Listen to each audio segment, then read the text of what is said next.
Assalamualaikum warahmatullahi wabarakatuh. Di sini saya Sigma Jaya akan menjelaskan tugas analisa SWOT. Nah, di sini saya mengambil tema dari analisa SWOT dari perusahaan Tas Loci. Pertama, SWOT itu adalah singkatan dari Strength, Weakness, dan Opportunity dan Threats yang digabung menjadi SWOT. Itu terdiri dari dua faktor. Pertama, faktor internal dan eksternal.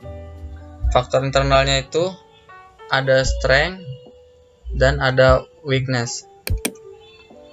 Dan faktor eksternalnya itu ada opportunity dan threat.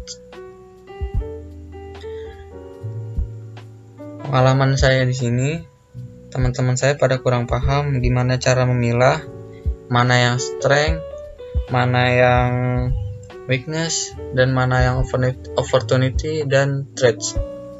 Yang harus dipegang dalam memilah indikator SWOT ini adalah faktor internal dan faktor eksternal.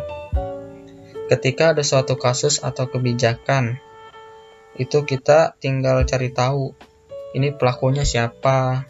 Kalau pelakunya si perusahaan itu sendiri, berarti faktor internal. Kalau bagus itu strength, kalau jelek itu adanya di weakness. Nah, kebalikannya dari faktor internal. Kalau faktornya kalau faktornya itu dari luar perusahaan, itu jatuhnya di faktor eksternal. Kalau misalkan bagus adanya di opportunity, kalau jelek adanya di threats. Nah, untuk strateginya itu dikombinasiin. Nah, di sini saya mengambil judul analisa SWOT Tas Loci dari perusahaan Loci. Nah, di sini udah ada contoh kasus.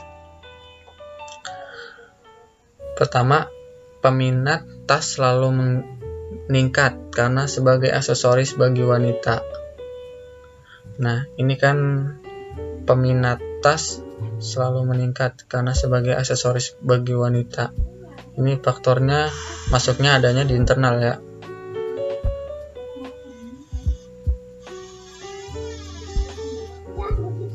Nah, yang di weakness, ini adalah contoh kasus.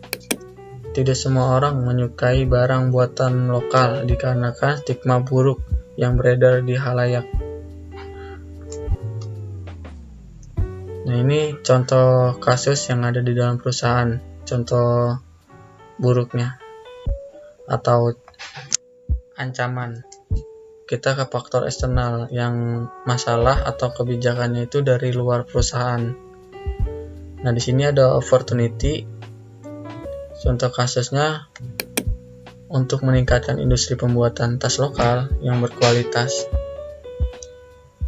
Kedua, menciptakan lapangan pekerjaan baru bagi masyarakat sekitar. Nah, ini kan dari luar, berarti jatuhnya ke eksternal. Nah, dan di sini ada contoh kasus threat. Banyaknya brand luar yang sudah cukup lama dalam usaha tas tersebut membuat pelanggan susah untuk berpindah ke brand baru. Nah, ini threat-nya itu adalah semacam ancaman. Kayak banyaknya brand luar yang sudah cukup lama dalam usaha tas tersebut membuat pelanggan susah untuk berpindah ke brand baru. Nah, ini adalah suatu contoh kasus dari threat atau ancaman. Yang kedua, beredarnya produk tas imitasi yang mengatasnamakan suatu brand yang sudah ada dapat merugikan pihak perusahaan. Nah, ini adalah contoh dari kasus threat. Jadi kesimpulannya gitu aja ya. Kalau misalkan faktor internal dari masalah dari luar dalam perusahaan, nah jadi gitu aja. Kalau misalkan faktor internal dari dalam perusahaan, kalau faktor eksternal dari luar perusahaan. Kalau Nah, di sini di faktor internal ada strength, kekuatan, ada weakness, kelemahan, dan di faktor eksternal ada opportunity, peluang, dan di sini ada threats, ancaman. Baik, selanjutnya akan dijelaskan oleh teman saya, Diki. Kurang lebihnya mohon maaf. Terima kasih. Oke, Assalamualaikum warahmatullahi wabarakatuh. Saya kali ini akan melanjutkan penjelasan yang telah dijelaskan tadi oleh Saudara Sukma Jaya. Jadi, saya akan menjelaskan mengenai strategi-strategi yang telah saya dan kelompok saya buat. Itu ada strategi Strange Opportunity, ada strategi Strange Threat atau ST singkat, tadi yang atas itu SO, yang ini lagi ada strategi Weakness Opportunity dan strategi Weakness Threat. Nah, kita bahas satu-satu ya. Jadi di sini nih faktornya itu yaitu ada strategi Strange Opportunity. Ini adalah gabungan dari yang Strange dan Opportunity, yaitu ini gabungan dari poin yang 1 dan 1.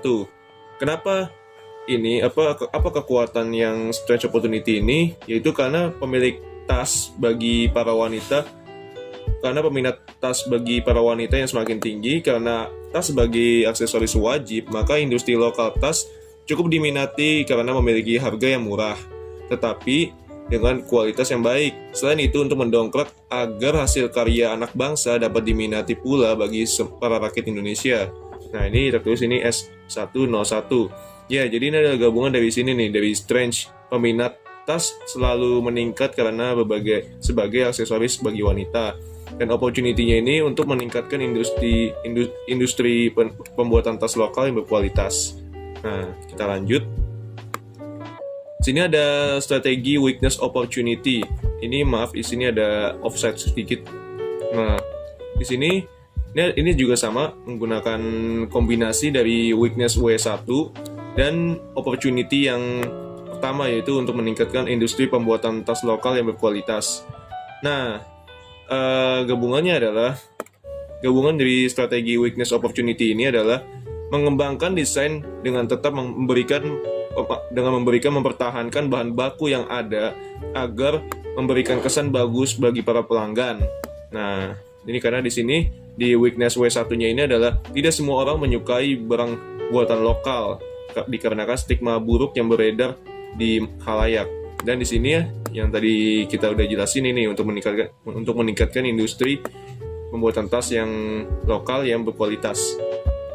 Lalu di bawah sini ada strategi Strange Threat alias strategi kekuatan dan ancaman. Nah, di sini kita bisa lihat gabungannya itu adalah tadi peminat tas yang selalu meningkat karena sebagai aksesoris bagi wanita. Nah, di threat-nya itu adalah banyaknya brand luar yang sudah cukup lama berada dalam usaha tas tersebut membuat pelanggan susah untuk berpindah ke brand baru seperti brand yang ada yaitu tas Lauci ini. Nah, di sini strateginya itu adalah memperkenalkan produk baru baik dengan cara offline maupun online agar dapat bersaing dengan brand luar. Jadi strateginya itu tuh dia dengan mempromosikan dengan melalui internet dan offline juga, supaya orang-orang pada mengetahui bagaimana caranya, bagaimana kualitas tas Lauci dan bagaimana juga kualitasnya juga dan model-modelnya tas Lauci itu bagaimana juga. Nah, itu jadi strategi dari Strange Threat-nya itu. Lalu kita ke yang strategi Weakness Threat.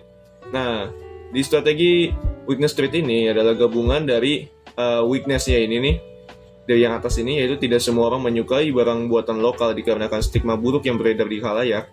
Dan juga di sini nih ada banyaknya brand luar yang sudah cukup lama dalam usaha tas. Oke. Di sini ada strategi yang kami buat, yaitu adalah tetap menggali dan mempertahankan produk-produk unggulan dari brand Lauci untuk menarik perhatian para masyarakat dan bisa bersaing dengan brand luar. Ini tadi ini W1 T1 gitu, mempertahankan produk-produk unggulannya begitu. Jadi untuk itu kita untuk mempertahankannya itu kita harus bisa mempertahankan produk-produk yang flagship dari perusahaan Lucy itu. Terima kasih. Wassalamualaikum warahmatullahi wabarakatuh.